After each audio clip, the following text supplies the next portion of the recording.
Hello guys, welcome to another video. In this video, we are doing a test. Of late guys, I'm getting watches which claim to have a sapphire crystal as their glass and they don't have. So in this video, I'm keeping few watches in front of me. Some of them have sapphire crystal and some of them don't. Or at least I can say like this. Some of them claim to have a sapphire crystal and some of them don't have sapphire crystal. So this video, we are doing two tests on every watch.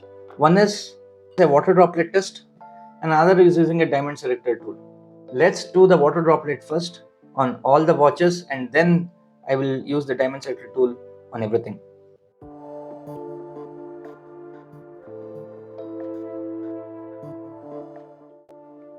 The first watch I'll be taking is the Timex. So let me tell a little bit about this first. This watch was bought from Flipkart at the cost of 500 rupees. So this doesn't have a sapphire crystal and it doesn't claim to have a sapphire crystal, but I'm doing a test so that I show you what a non-sapphire crystal glass looks like. So I'm putting a drop on the crystal. You can see that the water is flowing. Can you see? The water got smudged and is not retaining its shape.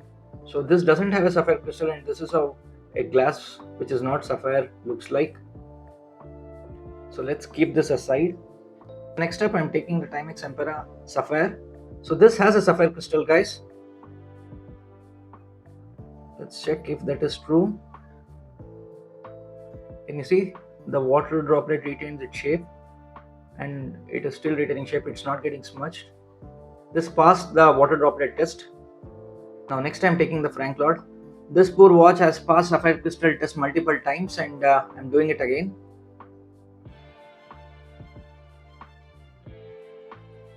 I can see here also that the water is retaining its shape, and this also passed the water droplet test. Next up, I'm taking the DWC Havelock. This also claims to have a sapphire crystal. Let's test if that is true.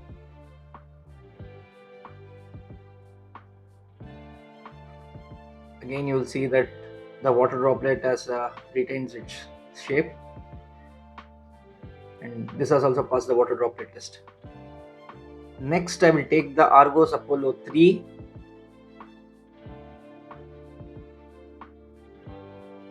Oh my god, this is supposed to have K1 coated sapphire crystal or K1 sapphire coated mineral glass, whatever it is. I can't even see the water droplet. It has flown off the bezel, and this has not passed. I'm really not sure. Let me try again. Nothing, guys. It totally smudged off. I'm not sure if you can even see the water. Yeah, you can see there. It's smudged off. Next, let's check the Elegadoom. Just for clarity, I'll show that this promises to have a sapphire crystal. If you see on the back, it says sapphire crystal. Let's test it also. There also you see guys, it's smudged and water has lost its shape.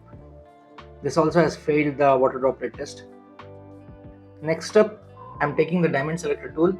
Just for everyone's benefit, I'm keeping the scale at 6, considering all the factors, diamond size, everything, so that even if it is supposed to be sapphire by a very small amount, this should beep. So let's take the Timex first.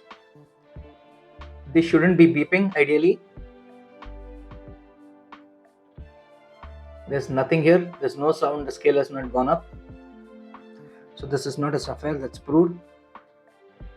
Now let's take the Timex Empera Sapphire. This passed the water droplet test, and let's test if it is sapphire. Yeah, this is sapphire. It passed on the hardness test. Let's take the Franklord. This also passed the water droplet test, guys. And this also passed the hardness test on this. Now let's take the Argos Apollo 3. This didn't pass the water droplet test and the water droplet just got smudged. So let's see if it passes the hardness test. Absolutely nothing. Absolutely nothing. And this didn't pass the hardness test. Let's take the DWC Havelock, and this is supposed to be sapphire. It passed the water droplet test. And there you have it, it passed the Sapphire test. Now let's take the Elegadoom, which is supposed to be Sapphire again. It didn't pass the water droplet test. Absolutely nothing here also. So guys, we tested so many watches, and only 2 watches which didn't pass both these tests. One is the Argos Apollo 3 and other is the Elegadoom. So let's take the Argos Apollo 3 as an example now. On their website it says K1 coated sapphire crystal, which is 4x harder than mineral glass. See, this is a mixed marketing technique, guys. It says K1 coated. I'm really not sure if this is sapphire. I don't feel this is sapphire at all. Even if it has coat, it means the particle size here should be extremely small. So let's say, as per this diamond sector tool, for the smallest diamond, I have to keep the scale at 6. I already did it. So let me say boost it by 7, for example, and try this again. There is no movement now also. So I hardly doubt if there is any coating here also. And any kind of coating here is highly unlikely. So don't go by the marketing tricks that companies do to push you into this. Sometimes you have to do your due diligence to really check if this is true. Unfortunately, in my case, I found this out in a very hard way after I purchased this watch, and this has almost been with me since last 2-3 months, and this is definitely disappointing for me when I've really spent a huge amount of money on this watch, and I'm not happy with this. Now next up, the Sylvi. Sylvi is still on the return period for me, and I've already raised the complaint that this is not a sapphire crystal. But however, guys, why do they even market proudly that this has sapphire crystal? Won't they understand that there will be someone who will find out all these things? What is the point of promising something that they cannot give? It's okay if you cannot give a sapphire crystal at 1,500 rupees, that's fine. Don't at least put it and sell a watch which claims to have that when you're not putting. It's a straight cheat. This has no coating, nothing whatsoever. So this didn't pass this test, whereas the others did. I don't know if they will also come up with a justification for this, telling that this is also K1 coated sapphire and all these things. Argos has not put anything on their back case regarding sapphire crystal. They are smart, but here these guys have put sapphire crystal and it is not. Instead of going for this Elegadoom, if you really want a sapphire crystal watch, go for this. There's an Empera sapphire which is slim and has a sapphire crystal. It's a very beautiful watch. The cost of this is around 3,400 to 3,500 rupees, and it's worth your money. It will serve you for life. And also the case is all stainless steel.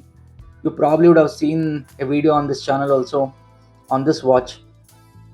Go for these kind of gems rather than going for something which is totally fake and unethical.